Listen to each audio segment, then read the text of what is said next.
moving forward, now it's time. It's time for a Social Media Marketing Minute with Claudia Sheridan. Give her a hand, everybody! First of all, Happy New Year. Thank you for coming and joining us today, because I don't think Frank said that. So, Happy New Year. I'm trying. So we've got Social Media Marketing Minute plus a few more. I don't know how many we have, so we'll just go until he shuts me off.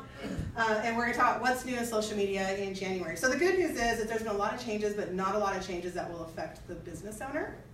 So that's like we can kind of breathe this month. So let's get right into it with my favorite, Facebook. Again, how many of you guys are on Facebook and using it actively? All the hands also went down. So yes, we want to use them. So one of the things they did was they expanded their audience network. Are you familiar with an audience network? Mm-hmm. Some of you have. Those that don't, it launched in October 2014. And basically what Facebook does is they feed ads to partnering media outlets. So that's basically so that Facebook can kind of follow you around the internet. So if you open up, say you're interested in an article that you see someone share on Facebook, and you click it, and all of a sudden the same ad you saw earlier on Facebook appears there. That's because they're a member of the audience network. So they've expanded the audience network to include other publishers.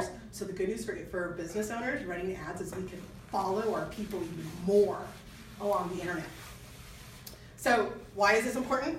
So that we can follow them more on the internet. So we added quality partners so that your sponsored posts can be seen by more people. So this helps increase conversion. You know, that top of mind, I'm always seeing Gary in my newsfeed. Now Gary is following me onto an article that I'm reading. Okay, maybe I need Gary's services, and I need to probably go ahead and pull that trigger. So does everybody understand that?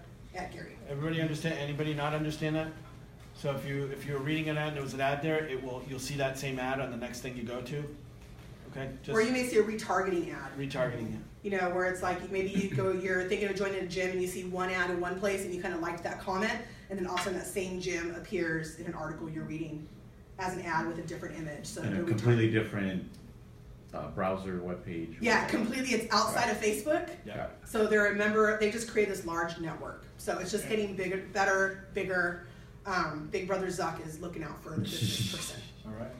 Nice. All right. So they also improved lead ads. How many of you have tried lead ads in the past? How many of you don't know what lead ads are? Okay. So there's an ad type when you create an advertisement in Facebook, and it's called a lead ad. And what you do is you actually place a lead in there. You ask for a lead. So you're asking for information. I think the next one, I have a sample. So here's an offer that says like get 10% off. So it's an ad that says get 10% off. All you need to do is fill out your information. So rather than taking them outside of Facebook to get that information, you can actually keep them inside of Facebook by using a lead ad. When they go ahead and click the I want it now or whatever this button says, it takes them to the next form, and the majority of the information is already filled out for them because it pulls it from Facebook.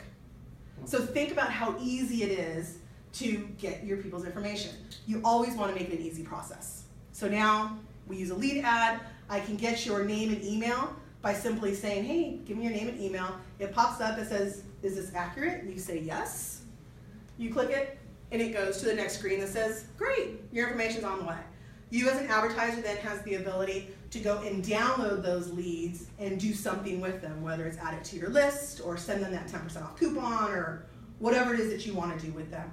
But the purpose of a lead ad is to stay within Facebook, not to take them outside of Facebook. So what's new with leads ad? How have they improved it? Well, the first one, they didn't allow you before to add a custom disclaimer. Now you can add a custom disclaimer. So if you're in a situation where I don't know, you've got to put something for copyright issues or whatever it is, you want to, and you have a special disclaimer for your lead ad, now you have a place to type that. That was not available before. Also, you can now use videos in lead ads. That's new. Weren't able to do that before. You can add a context card. Now the context card goes between the offer and asking the information. So on a lead ad, you're only allowed to give a certain number of, a little bit of information. Now you have a context card which can explain your offer further. So if you think about it, it's just another layer in qualifying your customers to make sure that they're filling out the information that you want and it's truly the ones who want to provide you that information. That's new, wasn't available before. Also now it allows you to connect to your CRM. What? That's totally new. Before you had to go into Facebook ads, into your ads manager, and you had to download the actual leads. So if you were getting X number a day, you had to go in, download them, update your CRM, whichever one you're using. Now they've integrated with a lot of CRMs out there, such as Salesforce, Infusionsoft, Drip, a lot of different ones. I don't know if do they with Entreport? Definitely with HubSpot. I was looking for Entreport, so good to know those that use Entreport, they also integrate with Entreport. So that should make things a lot easier for you, much more seamless. Because now you can get in there and you can actually put them in some type of email marketing funnel. So that's new, big deal, definitely a plus for us business owners. So why is this important? It's because it's just easier, it's more powerful, and it keeps the user, again, inside Facebook, which if a person doesn't want to leave Facebook, they're not going to leave Facebook. So if your person is one of those people, lead ads are very beneficial because they never leave Facebook. It's click, click, click, go. We're done. Facebook also added a new type of audience. It's a custom audience, and it's called the engagement custom audience. So before, you started making posts on Facebook, and they would like them, they would leave a comment, but how are you going to retarget them? You don't have their information. You really don't know who they are. They're some random person in Podunk, God knows where, and they liked your thing, so great, but how do I put them into a marketing bucket, if you will, to retarget them? Facebook now has, when you go in and you're creating your audiences, the bottom option, most of you should have it, they did roll it out, and the bottom option says engagement on Facebook. So if you create a custom audience that's of this type, it captures those people who have clicked on your video to watch it, who have clicked like, who have clicked share, who have clicked see more, if you have a long form post and they want to see below the fold. So that's huge, because before there wasn't a way to capture these people unless you got their information. Now you can capture them simply because they engaged with your Facebook business page. So that's the important part. It only works with your business page because only business pages have advertising options. Before you go on, just Yes. in layman's terms, no BS language, what is a custom audience? A custom audience is an audience that you create to target specifically. Demographics. No, not necessarily. It can be based on an email list. So if you have a list, you have an email list of 3,000, 4,000 people, and you want to specifically target those individuals because you have some kind of promotion. On Facebook. On Facebook, you can. So you need a custom audience needs a minimum of 20. So if Craig wanted to run an ad specifically to members of the EMP group, he can actually upload that email address. As long as more than, it's 20, I believe it's 20 on a custom audience. As long as it's more than 20, then he can feed an ad into your specific newsfeed.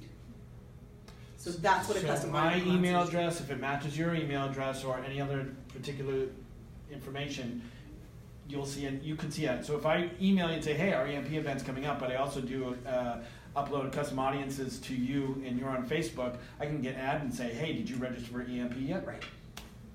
And that would only come to us because it's based on a custom audience. How did I get that? Right. And custom audiences, I mean, they can get into a lot of detail, but that's the most basic. Right. Is exactly that. You take an email list or a phone number list are the two types of custom audiences you can pull. You upload the Facebook compares. If your information is the same as that list, you are now in that audience for him. So that's what a custom audience is. Very Great way to increase their database. Okay. You're already in the database. Yeah, you're No, already in. I know, but, Yeah. But they might get additional information that they didn't have before. Right. yeah. Do they do it based on like a common like? No. So that would be based on demographics or psychographics. So that's when you're building an audience. So that's a create audience function. A custom audience, when you're doing a custom audience function, is specifically when you're uploading something or it's comparing some kind of data from something. So you can create a custom audience from a Facebook pixel, which is more complicated, but it's already captured your information. So, but on a like, if they liked it and if they continuously like your stuff, you can create engagement, feed them an ad, give them an offer to convert them and get their information to eventually feed them into another custom audience if you want, depending on how your marketing funnel And it's works. basically to audience that you know that will respond. Yes. Because they're engaged.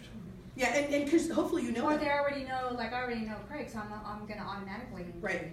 Or like if you Chamber of Commerce's, a lot of times when you belong to a Chamber of Commerce, the list is really long of the members, depending on which one you belong to, and sometimes you can get their contact information. if you get that contact information and you target that Chamber of Commerce, it just goes into a bucket, right? That bucket pulls and says, okay, I've got Jerry, I've got Gary, I've got Scott, I've got Rebecca. I have them all in here, they're all on Facebook. We're gonna feed them that reminder that says, hey, Claudia's gonna be speaking at the next meeting, come watch. You know, so you're taking some kind of informational data, either being an email address or a phone number, and you're building an audience around that to specifically target them. Good? All right, cool. So why is this important? It's again, oh, it came over, but basically, you can remarket to people. So now I can actually get people who have opened a form, who have clicked something on my particular page, and I can retarget them and create a marketing funnel for them that wasn't available before. So it's an awesome option to capture those people. So then we go to Instagram. Instagram has Instagram stories. Okay, so that came out a few months ago. Anybody use Instagram stories? Actually, Facebook is playing with Facebook stories right now. So not released everywhere yet. Snapchat does stories. Right, but Snapchat was the first one, and then Instagram came in and did Instagram stories, and now Facebook is like, hey, they're so popular on Instagram, maybe we'll do them on Facebook. And so they're not released everywhere, they're in test markets right now for Facebook stories. But Instagram stories, what's so special about them is that now Instagram stories have business insights. So that wasn't available before on Instagram. So now if you have a business profile, which is just basically an option on your Instagram account, how many of you are on Instagram? All right, perfect. How many of you use Instagram? Awesome. So if you've converted your account to a business profile, now you have access to data. So when did they like my page? When do people, when is my audience on Instagram? When should I be posting? So they're not as robust as the Facebook insights, but Facebook does own Instagram. So I'm sure it's going that way. But now you've actually got some data that you can use to increase engagement on your Instagram. Yes? What specifically is Instagram story compared to just posting a picture? So Instagram, when you post a picture, it's simply that, a posted picture. If we do an Instagram story, we can log into Instagram right now, run a story, do a quick live 10-second video, and what it does is, if you picture, for those that have Instagram, for those of you that don't have Instagram, just bear with me, but if you picture, if this is your Instagram, and this is your feed, when on the stories appear at the very top in circles. Right. So those circles expire in 24 hours. Whereas your posts don't. So, also, they're going to start putting ads within the stories. So they're starting to test out long form ads in the middle of an Instagram story. Oh. So Snapchat already does that. They do? They do. You may not notice it. You'll notice it when you start going between stories. You start going between stories, all of a sudden there's an ad, and you think it's your friend's post, and you're like, wait, that's actually an ad. So I would expect to see those in Instagram stories as well. And one thing on Facebook too that I didn't talk about, but Mark Zuckerberg announced that they're going to start doing mid-level ads in videos.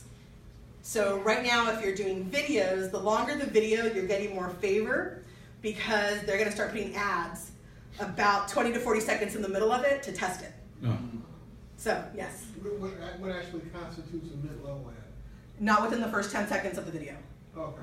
So it's someone who, I'm watching it. So for Facebook purposes, I know we're going back and forth, but Facebook purposes, a view is 3 seconds. So if someone watches the video for more than 10 seconds, then you must be interested because you thought you stopped the thumb scrolling.